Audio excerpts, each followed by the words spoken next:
वजीर एक्साइज श्रीनिवास गौड़ ने जिले महबूबनगर के कदीम पालमूर में गवर्नमेंट हाई स्कूल में जायद क्लासरूम्स का इफ्तिताह अंजाम दिया।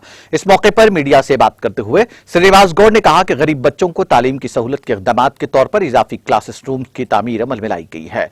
उन्होंने कहा कि हुकूमत तेलंगाना तालीम हर एक के लिए के नजरिए पर अमल कर रही है, जो दस्तूर हिंद के मेमार बाबा साहब अंबेडकर का भी ख्वाब था।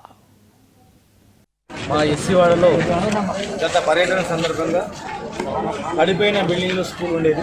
ఈ స్కూల్ భవనాన్ని నిర్మించుకున్నాం. మధ్యాహ్నం పోయిన పత్రం కూడా సమర్థవంతంగా అమలైతే కూడా ఏర్పాటు చేయలేదు. మహబూబ్నగర్లో ఎస్సీ, ఎస్టీ, బీసీ, మైనార్టీ గురుకులాలు దాదాపు 20 వరకు కొత్త గురుకులాలు ఏర్పాటు చేసుకొని కేజీబీలు ఏర్పాటు చేసుకొని విద్యా వ్యవస్థను మెరుగుపరచాలా. పేద వర్గాలు లాభం పొందాలంటే చదువుతూనే లాభం ఉంటుంది. డాక్టర్ బాబాసాహెబ్ అంబేద్కర్ గారు కూడా చదువుతూనే మన జీవితాలు బాగుపడతామని చెప్పడం జరిగింది. మరి ఆశయాలకు అనుగుణంగా ఈరోజు ఎన్నో స్కూల్స్, కేజీబీలు, హాస్టల్స్ బ్రహ్మాండంగా డెవలప్ చేయడం జరిగింది. మరి ఇంకా ఇక్కడ పాడుబడినటువంటి స్కూల్స్ అన్ని కూడా మా డిఓ గారు చెప్పాం, పర్యవేక్షించి అవన్నీ కూడా చేయాలని చెప్పి ఖచ్చితంగా చేస్తాం. नाज़रीन, हमारे टीटीवी न्यूज़ को सब्सक्राइब करें, बेल आइकॉन को प्रेस करें, शेयर करें और लाइक करना ना भूलें। और किसी भी एडवर्टाइजमेंट के लिए हमारे इस नंबर पर कांटेक्ट करें। हमारा नंबर है 9550102020 पर।